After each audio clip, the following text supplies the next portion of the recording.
बिस्मिल्लाहिर्रहमानिर्रहीम। अस्सलाम वालेकुम नाज़रीन, मैं अहमद फ़वाद हूँ और आप मेरा यूट्यूब चैनल देख रहे हैं। सुप्रीम कोर्ट ऑफ पाकिस्तान से बराह रास्त आज की व्लॉग में आपकी खिदमत में हाज़िर हुआ हूँ। नाज़रीन, दो बड़ी ख़बरें आपके साथ में शेयर करूँगा। सबसे पहली ख़बर तो ये कि 102 अफराद जो कि मिलिट्री कस्टडी में, उनके हवाले से कंसर्न्स थे कि आखिर वो किस हाल में हैं या उनके ख़िलाफ़ क्या कार्रवाई होगी या उनको क्या सज़ाएँ जो हैं वो होंगी।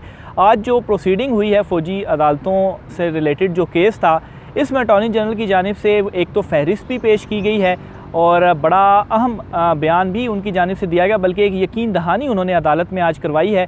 और उस यकीन दहानी के ऊपर एक जो इस्तदा की गई थी, दरख्वास्त गुजार के ही वकील थे कि हुक्म इम्तना जो है वो फ़िलहाल जारी कर दिया जाए, क्योंकि समाअत अब ईद के बाद कहीं जाकर होगी, तो ये इस्तदा मुस्तरद हुई है। तो एक तो वो यकीन दहानी कर आपके सामने में जो है वो रखूँगा कि ये यकीन दहानी क्या थी, और ये जो 102 अफराद हैं, इंडिविजुअल्स हैं, शरपसंद हैं या जो भी हैं, इनका जो मामला है वो आज के अदालत में पेश हुआ है। और दूसरा जो आज की सारी प्रोसीडिंग हुई है अदालत में, जो दरख्वास्त गुजारों के वकील थे उन्होंने जो दलाइल दिए, फिर बड़े अहम सवालात उठाए गए हैं अदालत की जानिब से ही अपने रिमार्क्स में। मुख्तलिफ जो जजेस इस बेंच का हिस्सा थे उन्होंने, और फिर उसके बाद अटॉर्नी जनरल से आज बड़ा एक अहम जो मुकालमा है वो हुआ है। और इस मुकालमे के दौरान इमरान रियाज ख़ान साहब जो हैं उनका भी ज़िक्र आया और उनके हवाले से भी कहा गया कि उनको भी रिहा जो है वो आप करवाएं, और उम्मीद है कि वो अपनी जो ईद है वो घर वालों के साथ गुजारेंगे। और दूसरे नंबर पर जो कल प्रेस कॉन्फ्रेंस की गई, इस प्रेस कॉन्फ्रेंस में एक जो बात सामने आई कि 102 अफराद का मिलिट्री ट्रायल अदालतों के अंदर इस वक्त चल रहा है। हालांकि अटॉर्नी जनरल ने कहा कि लास्ट हेयरिंग में कि ट्रायल नहीं चल रहा, तो इस पर भी आज बात हुई है। इस प्रेस कॉन्फ्रेंस की भी आज समाअत के दौरान बात हुई है। तो इस पे क्या हुआ, दोबारा से अटॉर्नी जनरल की जानिब से क्या कहा गया, इस पर भी कुछ चीज़ें हैं वो भी आपके साथ में जो है वो शेयर करूँगा। सबसे पहले तो कल की जो प्रेस कॉन्फ्रेंस थी, इस प्रेस कॉन्फ्रेंस के ऊपर कुछ कमेंट्स हैं, कुछ चीज़ें मैं आपके साथ रखना चाहूँगा। एक तो इसी प्लेटफॉर्म के ज़रिए आपको मैं बार बार ये बताता भी रहा अपने सोर्सेज़ के थ्रू, जो ख़बरें थी, कि एक चीज़ का जो फ़ैसला है वो हो चुका है आर्मी के अंदर के जो 9 मई के वाक़यात हैं, जो मुलविस अफराद हैं, जो मुजरिमान वगैरह होंगे, उनको किसी भी सूरत नहीं छोड़ा जाएगा, उनको जो सज़ाएँ हैं वो दी जाएंगी। इस चीज़ की जो कन्फर्मेशन है वो कल की जो प्रेस कॉन्फ्रेंस थी DGASPR की, उसमें उन्होंने की, और बड़ा वाज़े उन्होंने कहा कि कोई भी हो, किसी भी इदारे से हो, किसी भी बड़ी शख्सियत का हो, कोई भी हो जिसने ये काम किए हैं, जो तोड़ फोड़ हुई, जो जलाओ घिराव वगैरह हुआ, जो मुजरिम इसमें साबित हो जाएंगे तो उनके ख़िलाफ़ जो कार्रवाई है वो होगी। तो एक तो उन्होंने उसमें ये जो कन्फर्मेशन जो है वो की, और दूसरे नंबर पर उन्होंने ये कहा कि विद इन आर्मी जो कार्रवाई है वो हो भी चुकी है। यानी कि जो बाहर सिविलियंस के मामलात हैं वो तो अलहदा से देख ही रहे हैं, लेकिन विद इन आर्मी जो कार्रवाई की जानी थी वो कार्रवाई हो भी चुकी है।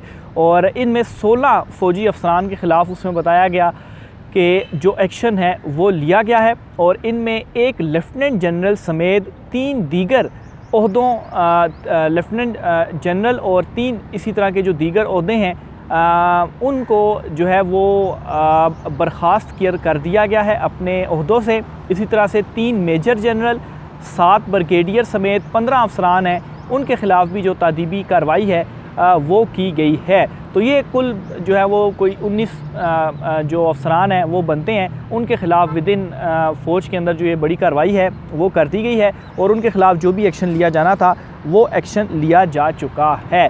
अब मैं आता हूँ वापस जो सुप्रीम कोर्ट ऑफ पाकिस्तान में ये जो फ़ौजी अदालतों से रिलेटेड केस की समाअत थी वो हुई।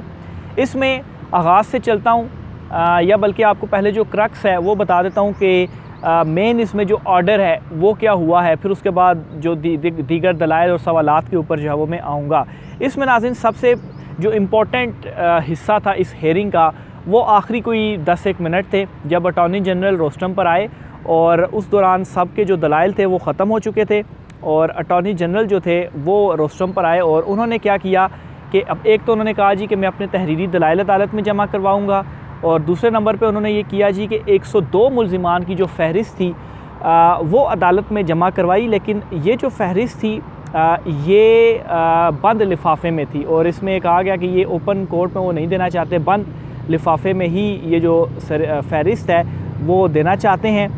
और इसके साथ ही साथ अटॉर्नी जनरल ने यह भी कहा कि वालिदैन बीवी बच्चों बहन भाइयों को हफ़्ते में एक बार मुलाकात की जो इजाज़त है वो होगी। और ये जो 102 मुल्ज़िमान इस वक्त फ़ौज की तहवील में हैं उनके हवाले से कहा कि इनको इजाज़त होगी हफ़्ते में एक मरतबा अपने अहल खाना से मिलने की। और इनकी जो फहरिस्त दी गई अफराद हैं कौन, असल में अभी तक तो निशानदेही भी नहीं हुई, मतलब निशानदेही हुई है लेकिन अभी तक सामने नहीं आया पब्लिकली कि ये लोग कौन कौन हैं। तो ये फहरिस्त इस वजह से बंद फहरिस्त जो है वो जमा कराएगी अदालत में। और इसके अलावा अटॉर्नी जनरल ने यह भी बताया कि मुल्ज़िमान को जो खाना वगैरह दिया जा रहा है वो भी आम हवालात के मुकाबले में खाना वगैरह बेहतर होता है और खाना महफूज भी है।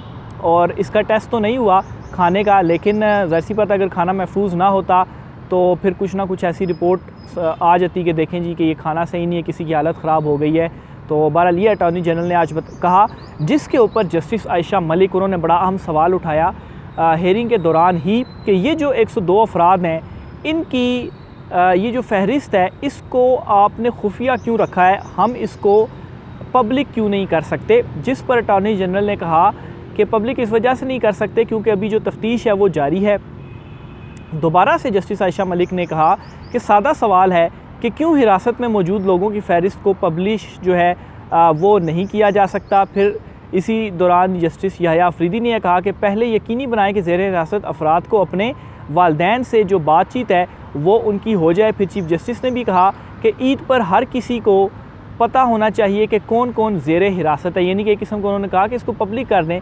ठीक है, तफ्तीश हो रही है, ज़ेर हिरासत भी हैं, लेकिन पब्लिक ना करने का इसमें कोई ऐसी बात नहीं है कि किन लोगों के ख़िलाफ़ जो कार्रवाई है वो हो रही है। ज़ाहिर सी बात है अगर आपने उनको अरेस्ट किया है तो ये पता तो चल ही चुका है ऑलरेडी ख़ानदान वालों को या मोहल्ले वालों को या लोगों को कि इनको गिरफ़्तार जो है वो किया गया है।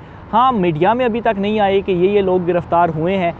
तो बहरहाल इस पर यह कहा गया जब पब्लिक करने के हवाले से, तो इस पर अटॉर्नी जनरल ने मज़ीद कहा कि फहरिस्त पब्लिक करने के हवाले से जो दलाइल हैं या जो रीज़न है वो मैं इन चैम्बर आपको बता दूंगा, तो अभी नहीं बता सकता। बाकी जो सेहत की सहूलियात वगैरह हैं वो इनको मिल रही हैं, डॉक्टर्स वगैरह भी मौजूद हैं। और इसी तरह से इस दौरान ये भी चीफ जस्टिस की जानिब से कहा गया कि क्या मौजूदा केस में कोई ऐसा केस भी है कि जिसमें सज़ाए मौत का कोई इशू हो या कोई इस तरह का मामला तो नहीं है कि किसी को सज़ाए मौत जो है वो दी जाएगी। तो इसके ऊपर अटॉर्नी जनरल की जानिब से बड़ा अहम जो ये बयान था वो सामने आया कि तमाम अफराद सिर्फ अभी तक तहवील में हैं, तहकीकात हो रही हैं, किसी को सज़ाए मौत नहीं सुनाई जा रही। तो अभी तक की जो इनके ऊपर इल्ज़ामात हैं तो उसमें कोई ऐसा इल्ज़ाम नहीं है यानी कि जिसके तहत मुल्ज़िम को सज़ाए मौत जो है वो सुनाई जाए। दीगर जो सज़ाएँ हैं वो होंगी, लेकिन साथ में उन्होंने ये भी कहा कि अभी तहकीकात हो रही हैं। हो सकता है कि आगे जाकर कोई ऐसी जो चीज़ है वो शामिल हो भी सकती है, लेकिन शामिल नहीं भी हो सकती। इसके ऊपर उन्होंने कहा तो नहीं, लेकिन अभी तक के जो चीज़ें सामने आई उसके मुताबिक किसी को जो सज़ाए मौत है वो नहीं हो रही। तो ये उनकी जानिब से अटॉर्नी जनरल जो हैं उन्होंने ये बताया। और साथ ही साथ इमरान रियाज ख़ान का भी ज़िक्र आज अदालत में हुआ, और वो इस तरह से हुआ कि चीफ जस्टिस साहब ने ख़ुद ये कहा कि मुझे फ़ोन पर एक ख़त मौसूल हुआ। वो एक फ़र्ज़ी किस्म का ख़त था जो लिखा गया चीफ जस्टिस पाकिस्तान को इमरान रियाज की तरफ से, और उसमें उन्होंने कहा कि इल्ज़ाम मुझ के ऊपर जो है मेरे ऊपर लगाया गया कि मैं इमरान रियाज की खातिर कुछ भी नहीं कर रहा। तो इस पर जो है वो फिर चीफ जस्टिस ने ये कहा कि देखें, हमारे सामने एक केस आया था कि जिसमें एक वालिद था, उसने अपने 2 बच्चों को लेकर वो फ़रार हो गया, और बलोच था बेसिकली वो, और जो उसकी माँ थी और उस शख्स की जो बीवी थी वो उनको 6 साल तक ढूंढती रही कि मेरे जो बच्चे हैं वो कहाँ पर हैं। और ये मामला जब सुप्रीम कोर्ट ऑफ पाकिस्तान में आया तो सुप्रीम कोर्ट ऑफ पाकिस्तान में जो ये मामला है, चूँकि उस दौरान तक पता नहीं चलाया जा सका पुलिस की तरफ से कि ये आखिर कहाँ पर गए, तो जियो फेंसिंग के हवाले से कहा गया, जो कि ज़ाहिर सी बात है फैसिलिटी पुलिस के पास नहीं होती। तो उसके बाद फिर 1 हफ़्ते के अंदर अंदर पता चल गया कि वो जो वालिद है और वो जो बच्चे हैं वो कहाँ पर हैं। तो फिर उन्होंने कहा ज़ाहिर सी बात है इस तरह की फैसिलिटीज़ पुलिस के पास तो नहीं है, लेकिन बाकी इदारों के पास हैं, बाकी जो इदारे हैं उनके पास हैं। तो या आप कहें कि एजेंसी के पास हैं, तो आप कहें आपसे कहते हैं कि आप उनसे कह दें कि वो इस हवाले से कुछ पता करने की कोशिश करें कि इमरान रियाज ख़ान साहब जो हैं वो कहाँ पर हैं। तो ये भी आज इमरान रियाज ख़ान साहब के हवाले से चीफ जस्टिस की जानिब से जो एक ऑर्डर था वो दिया गया। और इसी दौरान एक और मामला ये भी हुआ कि जो दरख्वास्त गुज़ार हैं, एक उनके वकील हैं ख्वाजा अहमद हुसैन साहब, ये हैं जी साबिक chief justice Jawad S Khawaja, उनके वकील। इन्होंने आज अदालत से ये इस्तदा की कि चलें, अब ये सारे रिमार्क्स और चीज़ें वगैरह दलाइल वगैरह तो हो गए हैं और अभी भी चूँकि मुकम्मल नहीं हुए दलाइल और मामला ईद के बाद जा रहा है, तो आप ऐसा करें कि आप इस केस में एक हुक्म इम्तना दे दें कि जब तक ये केस चल रहा है इस दौरान किसी भी सिविलियन का जो ट्रायल है वो नहीं होगा। इस पर जो एक यकीन दहानी का जो मैंने जिक्र किया है वो करवाई गई है अटॉर्नी जनरल की जानिब से। अटॉर्नी जनरल ने यह कहा कि तमाम अफराद सिर्फ तहवील में हैं, तहकीकात हो रही हैं और किसी को सज़ाए मौत नहीं दी जा रही। मिलिट्री कस्टडी में 102 अफराद का कोई ट्रायल नहीं हुआ। नहीं मालूम कि अगले 2 हफ्ते तक तहकीकात कहाँ पहुँचेंगी। तो इस पर फिर जो है वो वकील ने कहा कि कम अज़ कम इतना कर दें कि अटॉर्नी जनरल की ये जो स्टेटमेंट जो उन्होंने दे दी है कि किसी का भी नहीं हो रहा, क्योंकि प्रेस कॉन्फ्रेंस में जो कल की गई उसमें कहा गया जी कि 102 अफराद का ट्रायल चल रहा है और यहाँ पर इससे पहले भी अटॉर्नी जनरल ने कहा कि नहीं चल रहा और आज दोबारा अटॉर्नी जनरल से जब पूछा भी गया, इस पर भी मैं आता हूँ कि क्या सारा जिक्र हुआ, लेकिन अटॉर्नी जनरल ने दोबारा कहा जी कि मैं कायम हूँ और मुतलका हुकाम से मैंने पूछा भी है और वज़ारत दिफा के लोग भी यहाँ पर मौजूद हैं, आप उनसे भी पूछ लें, किसी का ट्रायल नहीं हो रहा। तो बहरहाल ये जो स्टेटमेंट थी इस पर उन्होंने कहा कि चले इनकी ये जो स्टेटमेंट है इस स्टेटमेंट को हुक्मनामे का हिस्सा बना दिया जाए।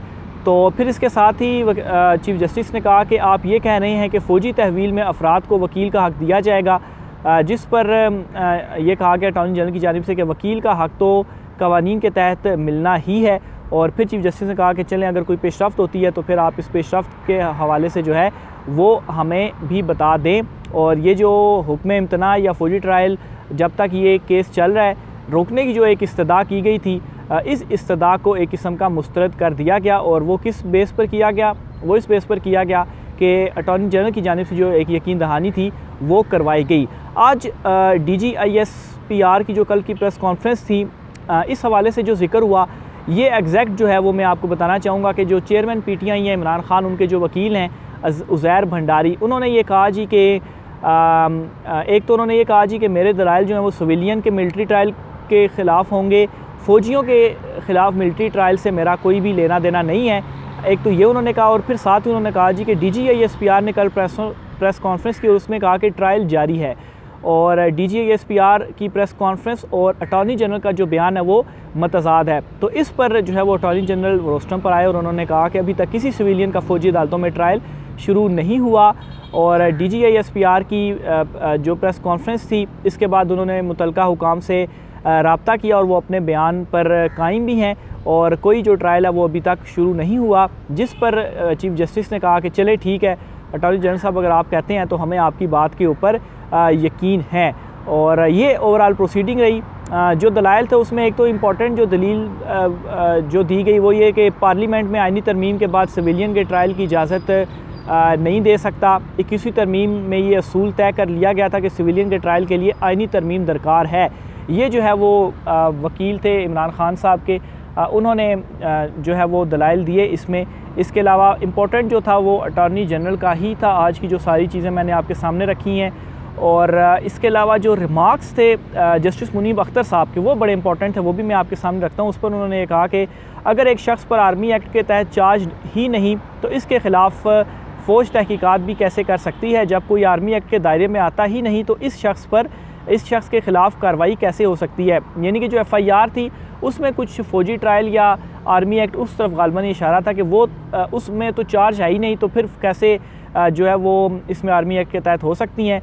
इसके अलावा उन्होंने ये भी रिमार्क्स दिए कि आर्मी अथॉरिटीज़ तो इस तरह कुछ भी करने का इख्तियार नहीं रखती। चीफ़ जस्टिस ने कहा कि समझ से बाहर है कि जब किसी के ख़िलाफ़ सबूत नहीं तो फ़ौज इसे गिरफ़्तार कैसे कर सकती है।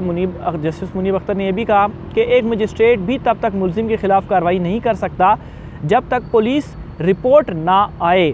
और जस्टिस हसन ने कहा कि अब तक के रिकॉर्ड के मुताबिक तो गिरफ़्तार अफराद के ख़िलाफ़ कोई चार्ज ही नहीं, यानी कि मेन मुद्दा उन्होंने उठाया कि कोई चार्ज नहीं तो फिर जो ट्रायल है या जो कार्रवाई है वो कैसे हो सकती है। तो बहरहाल आज भी कुछ नहीं हुआ और मामला जो है वो चला गया नेक्स्ट आप कह लें कि ईद के बाद का जो फ़र्स्ट वीक होगा उस फर्स्ट वीक में चीफ़ जस्टिस ने कहा कि ये देखा जाएगा, क्योंकि छुट्टियां चल रही हैं, कि बेंच जो है वो मौजूद है, यानी कि 6 के 6 जजेस जो इस बेंच में हैं वो सारे के सारे अवेलेबल हैं। तो उनकी अवेलेबिलिटी को देखकर फिर ये डिसाइड किया जाएगा कि ये जो केस है इस केस की समाअत अब हमने कब करनी है। तो ये मामला कहीं अब समझ लें कि जुलाई के भी तीसरे हफ्ते तक इस वक्त लग रहा है कि जा रहा है, लेकिन अभी तक कंफर्म नहीं हुआ, डेट चूँकि नहीं आई, तो अभी तक यही है कि ईद के बाद कोई डेट डिसाइड की जाएगी। तो राय का ज़ाहिर कीजिएगा। आज की व्लॉग से इतना ही, मुझे इजाज़त दीजिए। अल्लाह हाफ़िज़।